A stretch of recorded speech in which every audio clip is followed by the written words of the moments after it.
Hi అండి. అందరికీ నమస్కారం. Welcome to my channel. ఈ వీడియోలో ఏపీ ప్రభుత్వ ఉద్యోగులకు మరియు పెన్షనర్లకు 2018 నుండి 2026 వరకు చెల్లింపులు జరగవలసినటువంటి డీఏ, డీఆర్ అరియర్స్ మొత్తం చెల్లింపుల గురించి తాజా సమాచారం అయితే ఈ వీడియోలో తెలుసుకుందాము. సో, వీడియో అయితే ఎక్కడే గానీ స్కిప్ చేయకుండా ఎండ్ వరకు చూసేయండి. అప్పుడే ఇన్ఫర్మేషన్ పూర్తిగా అర్థమవుతుంది. అలాగే వీడియో చూస్తున్న ప్రతి ఒక్కరు వీడియోకైతే లైక్ చేయండి ఫ్రెండ్స్. ఈ వీడియోని తోటి ఉద్యోగ పెన్షన్ మిత్రులతో అయితే షేర్ చేయండి. కొత్తగా మన ఛానల్ చూస్తున్న వారైతే సబ్స్క్రైబ్ చేసుకోండి. సబ్స్క్రైబ్ చేసుకోవడం వల్ల నేను చేసే ప్రతి ఒక్క వీడియో మీ వరకు రీచ్ అవుతుంది. ఇక ఆలస్యం చేయకుండా వివరాల్లోకైతే వెళ్ళిపోదాము. ఫ్రెండ్స్, ఇక విషయానికొచ్చినట్లయితే ఆంధ్రప్రదేశ్ రాష్ట్ర ప్రభుత్వ ఉద్యోగులు మరియు పెన్షనర్లకు సంబంధించి ఆర్థిక శాఖలో ఆర్థిక అంశాల్లో అత్యంత కీలకమైన కరువు భత్యం టీఏ మరియు కరువు ఉపశమనం డీఆర్ బకాయిల ప్రస్తుత పరిస్థితిపై వివరణ చూద్దాము. 2018 నుండి 2026 వరకు విస్తరించి ఉన్నటువంటి ఈ సుదీర్ఘ కాలానికి సంబంధించిన బకాయిల చెల్లింపుల ప్రక్రియ ప్రస్తుతం ఏ దశలో ఉంది అనే ప్రతి అంశాన్ని విపులంగా చర్చించుకుందాము.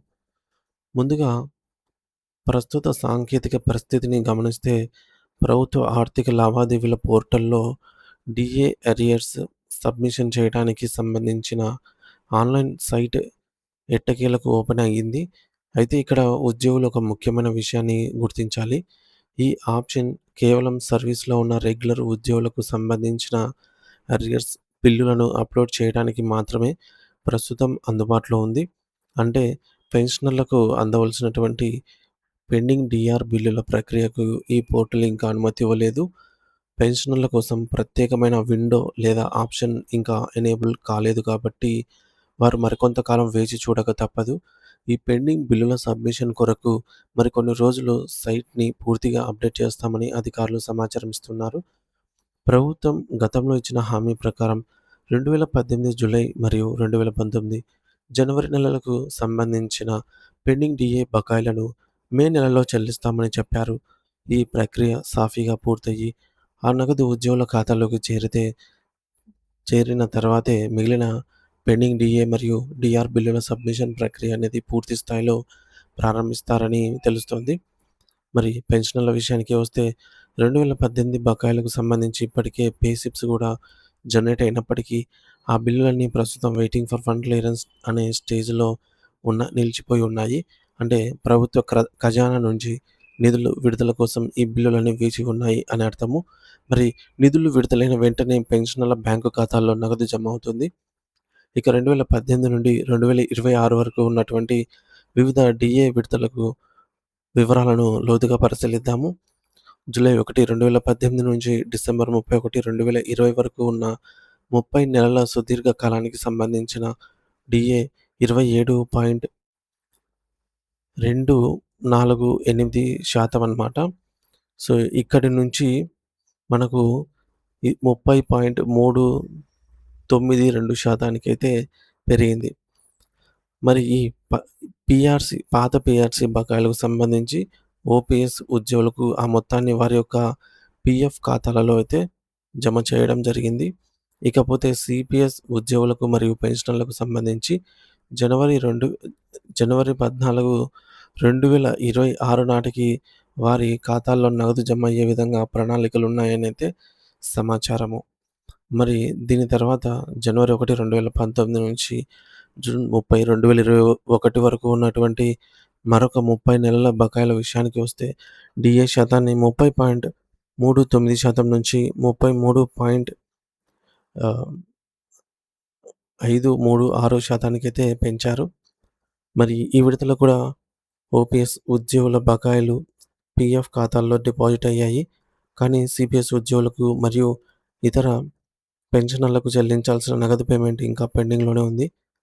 ప్రభుత్వం నుంచి స్పష్టమైన ఆదేశాలు వచ్చిన తర్వాతే ఈ నగదు చెల్లింపులైతే జరుగుతాయి. అలాగే జూలై 1, 2019 నుంచి మార్చి 31, 2020 వరకు ఉన్న 9 నెలల కాలానికి సంబంధించి బకాయిలను గతంలోనే పీఆర్సీ అరియర్స్‌లో విలీనం చేస్తున్నట్లు ప్రకటించారు. అదేవిధంగా జూలై 1, 2021 నుంచి డిసెంబర్ 31, 2021 వరకు ఉన్న బకాయిలను కూడా పీఆర్సీ బకాయిలతో కలిపి చెల్లిస్తామని జీవో జారీ చేయడం జరిగింది.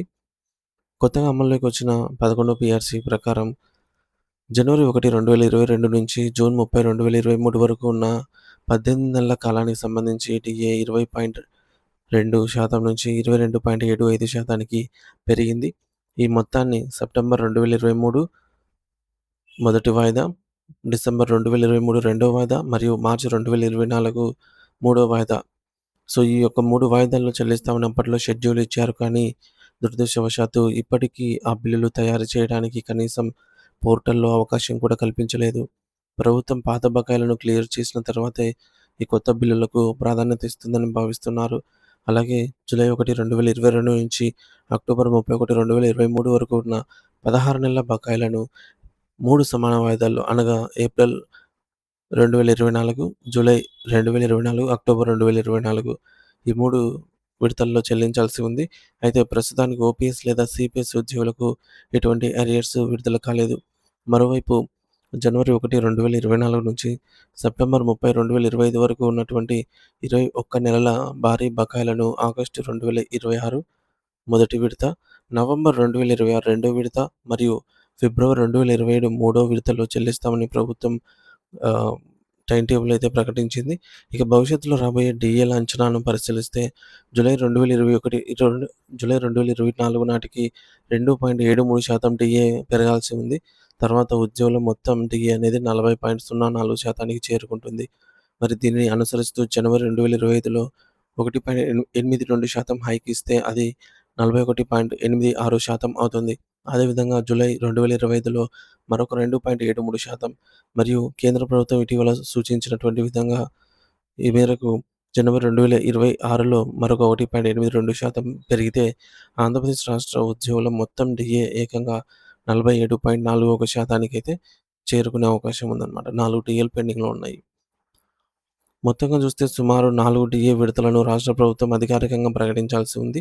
మరి ఈ బకాయిలన్నిటినీ 2019 నుంచి పేరుకుపోతూ వస్తూ ఉన్నాయి.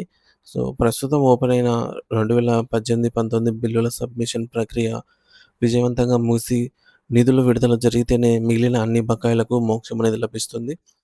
మరి ఉద్యోగ సంఘాలు ఆశిస్తూ ఉన్నాయి ఈ మేరకు బకాయిలు విడుదల కావాలని చెప్పేసి సీఎఫ్ఎంఎస్ సైట్‌లో ఈ యొక్క అప్‌లోడ్ ప్రక్రియ త్వరగా పూర్తి కావాలని, తమ ఆర్థిక ఇబ్బందులు తొలగిపోవాలని ఏపీలోని లక్షలాది మంది ఉద్యోగ, ఉపాధ్యాయ మరియు పెన్షనర్స్ అందరూ కూడా ఆశావహ దృక్పథంతో అయితే ఎదురు చూస్తూ ఉన్నారు.